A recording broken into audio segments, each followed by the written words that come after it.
All right, I need some help, guys. I need some bravery. I need some camaraderie. I need you to hold my hand while I start this very scary thing. It's not really scary, I'm just nervous and intimidated by it because it is The Artist's Way by Julia Cameron. What is this? Why is this so intimidating, you may ask? Well, it is a 12-week spiritual path to higher creativity, as it says right there. It's basically a 12-week crash course on being a more creative person and allowing yourself to be a more creative person. And I want to be a more creative person, and so I'm going to start this book. Now, I'm going to be fully honest with you. I have started it like 3 or 4 times now, but this time it's gonna stick. I promise it's gonna stick because I've got you. I've got you here sitting with me, helping me stay motivated and keeping me accountable because I desperately need accountability. I don't think I have gotten past chapters 1, maybe 2 in this book. And I probably wanna say it's definitely because I wasn't doing it with anybody, and I need that camaraderie. I need that, like, we are in this together. And I also need somebody to check in. So let's start a little series on this resurrected YouTube channel, shall we? On my experience with The Artist's Way. And while artist is in the title here, this book is not meant for just painters or masterpiece makers with art. It's any kind of art. I love Julia Cameron's approach to this idea of the creative and that everyone is creative. Everybody has some sort of creativity deep within them because that is the true nature of humans, that we are divinely creative. And when we abandon that creative self, when we shove it down, when we silence it, when we censor it, it's harmful and it's causes for unhappy times. I have had a very rocky journey with my creative endeavors. As you may know, some of you have been with me here for a long time, that I had a pretty active YouTube channel that I enjoyed immensely. But then life happens, you have children, mental health suffers, then there's a pandemic and mental health suffers again. And it's been a long couple of years. But I'm ready to come out of my cocoon and reconnect with what I really love to do, which is creating, whether that's making more videos or actually tuning in to something that I have never really expressed online, is that I love to draw and I love to paint. I have secretly wanted and dreamed of being an illustrator, especially for children's books, for a very long time. So during the pandemic and after like the quarantine years, I thought I was gonna be a big, brave girl and I was gonna go back to art school. I had never been to art school before. I had never been formally trained. I've never taken any classes, but yet I thought, I'm going to art school. I attended an online art school for about a year and I loved every minute of it, but it was just too expensive for me to continue to do that. And it was a lot of time. It took a lot of balancing that I just was not good at. And I will admit I put my family first before myself, which is an okay thing to do. There's nothing wrong with that, but my creativity and my mental health suffered tremendously because I had this thing that I wanted so deeply and so passionately, and then I fully made myself give it up. And I made myself fully like put it away and ignore it because I just figured my time, like, that's just not meant for me. I missed my chance to do this. I'm too old to do this now. There's no reason why anybody would find my art interesting. It's too hard to get into the illustration business. You can't just start drawing pictures and people are gonna want you to illustrate pictures for them, for their books. All of the reasons under the sun, right, of why I shouldn't go back to art. I feel like now is not the best time to go through all of my trauma in regards to my creativity and how I feel about my creativity, because I feel like that is the whole point of this book. So let's just see what Julia Cameron has to say about why it's so important to reconnect with your creative self.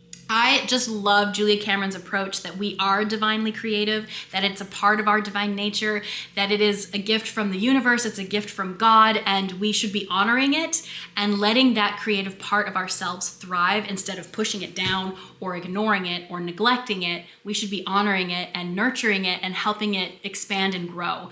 She talks about, in the first couple of chapters, about this detachment we have when we are creatively blocked from our creative selves, right? And sometimes that detachment is because we feel blocked in some way.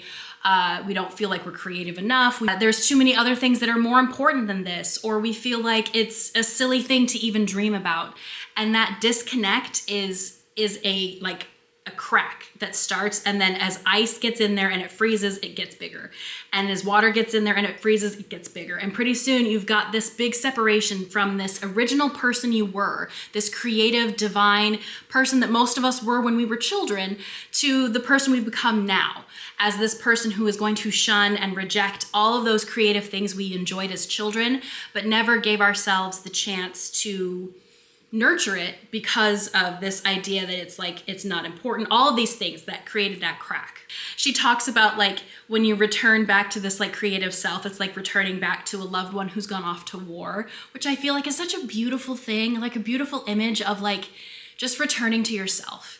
And I feel like for those that have been staying at home as the primary caregiver, maybe that resonates with you too. This idea that you kind of lose yourself a little bit when it comes to staying home and nurturing children and raising children and running a household, that you tend to kind of, at least with me, I lost connection with the person I was before I had a family, with the woman I was before I had kids, with the things that I enjoyed and with the things that I liked before I started taking care of children and taking care of a household, and that became the number one priority, right? Which is a good thing, don't get me wrong. I missed her. I don't know who she is anymore. I don't know who I am anymore. So maybe we can kind of bridge that gap. And I'm hoping, and I know from what other people have said, that this is a very eye-opening and healing experience of reconnecting with yourself and really figuring out what makes you happy and what makes you feel most fulfilled, creatively speaking. It's so exciting! Week 1 is titled Recovering a Sense of Safety. The basic floor plan of this 12-week course is that every day I'm supposed to be doing morning pages. These are kind of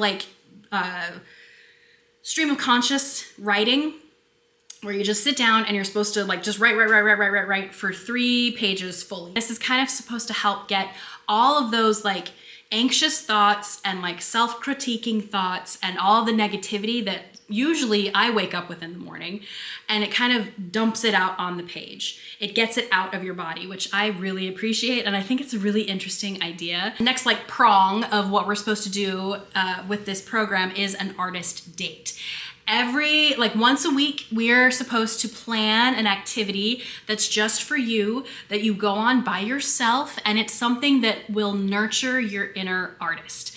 She uses this idea of filling your cup, and it makes sense, right? That you can't pour out of your cup if there's nothing there, creatively speaking. If your creative cup is empty, and yet you sit down and you force yourself to I'm gonna draw, there's nothing to draw from in that cup, it's completely empty. So the idea of the artist date is to refill that cup, creatively speaking, so that when you do sit down to do something creative, you have something to draw from. Those are the 2 big things that will be a reoccurring event every week, is to do the morning pages every day as much as possible, and to do an artist date once a week.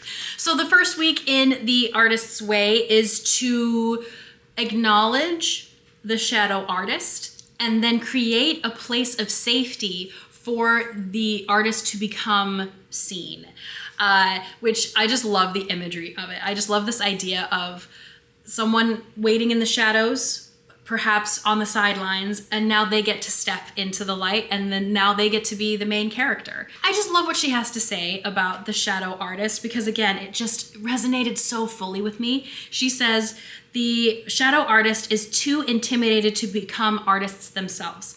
Very often too low in self-esteem, yes, to even recognize that they have an artistic dream. These people will become shadow artists instead. Artists love other artists. Shadow artists are gravitating to their rightful tribe, but cannot yet claim their birthright. This like hit me like a ton of bricks when I first read it. I do gravitate towards this world and this community of art and creating and painting and illustrating, but I've never contributed to it because it's too scary. The rest of this week and the rest of the content in week 1 is figuring out how to make yourself safe again, how to find that way of helping yourself feel like I've got this, and it's okay to make mistakes, and it's okay to be bad at something at the beginning because we're learning. Like, how do we get into that mindset? And the first step is dealing with the negative voices that we hear in our minds when it comes to trying something new. This is why doing those morning pages is really, really important. I learned after my first experience writing pages today that it's like this opportunity to just kind of get all of that bad gunk out, get all of that bad energy and the negative thoughts on the page and out of your brain. Because after I did this first session of morning pages, even though it was in the afternoon, I had so much energy for the rest of the afternoon. I was able to pick up around the house a little bit. I did a little art project with Betty Jean when she came home from school. I'm seeing benefits already just day 1 from doing these morning pages, and I cannot wait to see what the rest of the week will bring. It's Thursday afternoon. Getting a little bit of a late start today. Had a super anxious night last night, like just all over the place, worries up the wazoo, and it bled over into this morning. So it was kind of hard for me to get going this morning, but I was successful in getting my pages done, which I was very proud of. And now we are at the second task for today, which is this.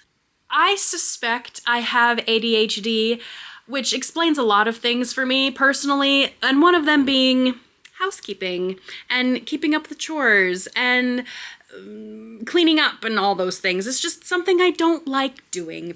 And so when I started to do the Artist Way this morning, I was really struggling and I was coming up with a roadblock because I didn't feel like doing it. I was unmotivated to do it. And I think a part of that was because I didn't have a place to do it at. It's hard for me to do those things in like the random places in my house, because if this is not an indication of what the rest of my house is like, I don't know what is, because it's just hard for me to focus on something when there's just mess and clutter around me. So I thought for today's task, as I worked with the Artist's Way, I want to create a nice space that is clean, that is inviting, and encourages me to do the work that I need to do, whether it's journaling or sketching or what have you. So this used to be the spot where I did all of my work for school. It has since been a problem area for me and just kind of a dumping zone because I'm not using it. I'm definitely blabbing and I'm definitely procrastinating because I really don't want to clean.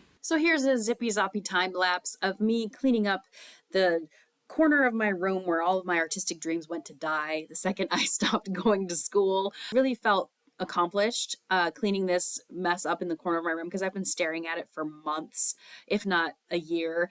And so it was so therapeutic once I finally cleared this space that I ended up cleaning the rest of my bedroom and like even a little bit of the living room as well, which was so exciting for me.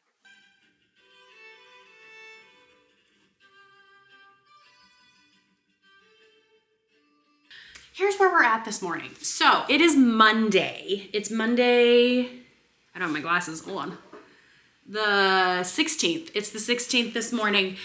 And I feel very proud of myself. I was this close to not doing it this morning. I was ready because I hadn't done it since last Thursday. I didn't do my pages on Friday, I didn't do it on Saturday, and I didn't do it on Sunday. And I felt really guilty, and I felt like, okay, well then I'm just gonna have to restart, which is what has happened in the past. That I had like forgotten about it, or I hadn't like worked on it, and so I felt like, oh, well I'll just have to restart it then, and because I didn't do it every single day. For some reason I get in my mind that it has to be done a specific way, and if it's not done that way, it's not worth doing at all. I'm like, no, that is the whole point of this project, is to break out of that habit. So I did it anyway, and here we are, or like I started my pages today, and I'm still gonna continue on with this like video. I was so close to like deleting everything and just restarting and pretending like today was day one. But I'm like, no, that's not what we're gonna do. So my entire like morning pages for this morning were was about like working on my affirmations, which is one of the tasks for this week. And so I made a list of like all the affirmations I could think of, and all of the thoughts that were coming to my brain as I was like contemplating not doing this and like starting over from scratch and deleting everything and just resetting and doing it all over again. I wrote down like all of these affirmations that I was telling myself about being a beginner. Some of the ones that I really liked was, I'm willing to look like a beginner. And I think that's going to be a big affirmation for me throughout this whole process, is that I'm allowed and I'm willing to look like a beginner. That means I'm not going to be totally polished and put together for videos. That means I'm not going to be completely, like, not going to have the best angles or the best lighting or the best setup or sound or what have you. And when it comes to my art, yeah, it's gonna be bad. It's going to be, I'm going to want to change things about it. I'm going to want it to look better. But I can't have it look better if I don't even try in the first place, right? We have to have like our ground zero of where we can start building up. I feel really good about my morning pages today. I'm feeling a renewed sense of motivation in doing all of this. And there are like 10 like tasks that you have to work on, not all of them, but she says like pick like half. So I haven't done this since last Thursday. I haven't really done any of them. So we're gonna work on a couple today and see how that goes. My task to work on for today was the past lives prompt, which is where you pick things, certain avenues, certain interests that you could have done for a career, like ballet, film writer, that kind of stuff. And the past life I wanted to select required me to cut off all of my nails, which you see here, because I haven't played the guitar in years. I taught myself guitar when I was in middle school, and I played all through high school and a little bit through college. And then, as things often happen, I just stopped playing. It was really fun for me to reconnect with my love for playing guitar. And it's been a long time, and so I have no calluses whatsoever. But it was such a great experience just to kind of reconnect with this side of myself that I haven't really given enough time to nurture recently, and I really enjoyed it. And I actually have practiced guitar a couple of days since then, and yeah, it's just been, I've missed it. I've missed playing music, and I've missed singing and just enjoying making music myself. I really loved this exercise. I thought it was a great exercise to do.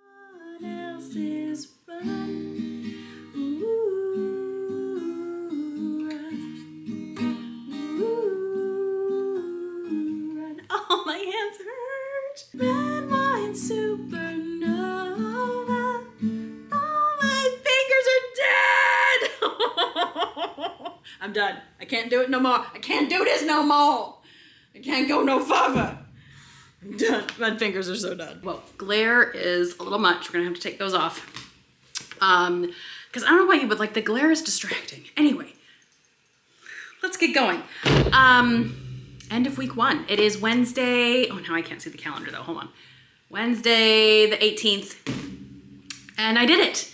I did it for 1 week. I am feeling so motivated right now. So let's just wrap up everything that happened this week, because in the book, it does have like a little like, how did the week go? Like a check-in thing where you're supposed to like answer the questions. So the first question is, how many days did you do your monthly pages this week?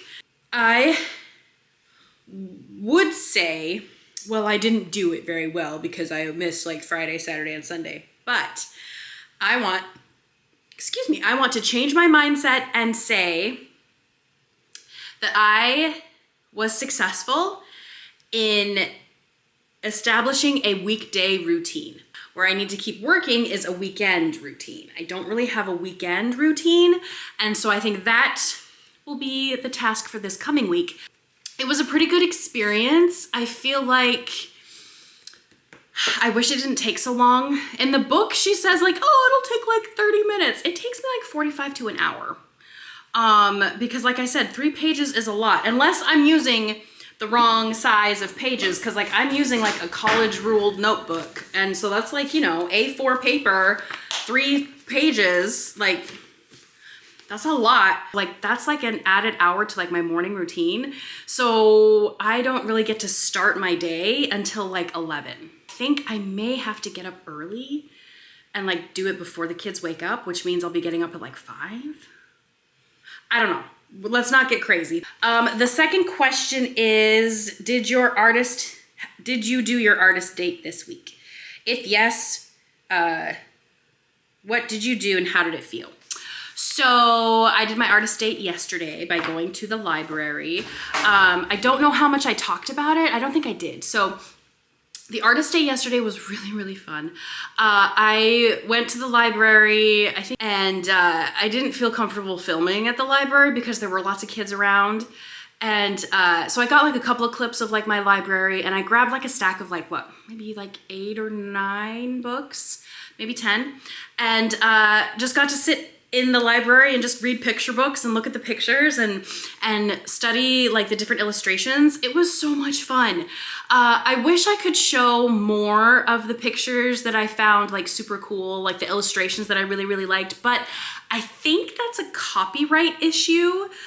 I don't know. And then I looked it up online for trying to figure out like the copyright issue and like are you allowed to show pictures of like illustrated books on like YouTube where these are monetized videos? Like, is that allowed?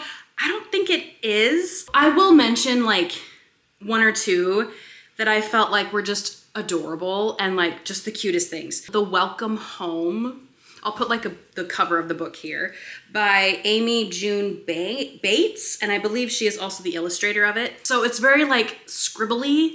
The illustrations were created using colored pencil and I think Arch's watercolor paper. I thought this was so stinking cute, and I loved the layering of the colored pencils and like the way that like white isn't white, it's like pink and blue and like all these other pretty colors like all messed in there. Oh my goodness. This book was such a delight to not only read, it was a really cute story, but like the illustrations also were just gorgeous. They were so pretty. And then the other one that I really, really liked, I was looking at by Carle, was The Nonsense Show, which is so cute. Again, it's just that classic like hungry little caterpillar style.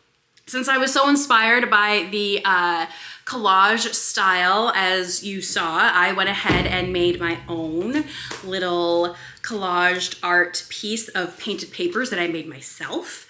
The inspiration was this plant that Chaz and the kids brought home from me like last weekend. There was no name on it, there was no tag on it, so I don't know what kind of flower this is, but they saw it, they thought it was cool looking, and so they bought it for me as like an early birthday gift, and so I decided to collage it. So that's what I did. I grabbed some scraps of white paper that Betty Jean had, and I painted them with her watercolor set, which again is like super cheap, like very much student grade. Put a bunch of different colors on there, and then started arranging the shapes and cutting out pieces to kind of represent the little flowers that I got from the kids and from Chaz, and I think it turned out really good. I really, really like it. It's my first time doing something like this, and I really enjoyed it. It was a very therapeutic like thing to do because you got to get all sloppy with like the painting, but then you got to be really precise with the cutting and like finding the right kind of shape. There are some things that I'm like, I wish I could have done that differently. Like I think the base of this needs to be a little bit more narrow, and I wish I had like varied up the different colors a little bit better to make the flowers kind of stick out a little bit more. And the leaves, I wish I had done different colors for the leaves. But I really, really liked it. I think it turned out really good.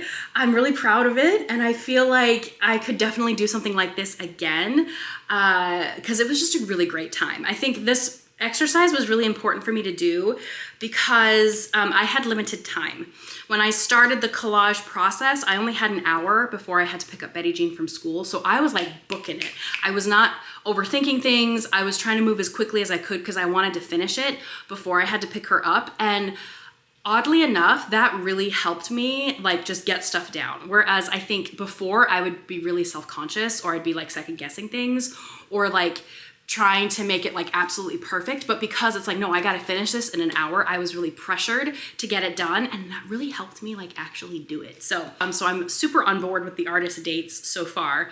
I'm kind of excited to see what week 2 will bring and what I will do week 2, because it was so much fun the first time around.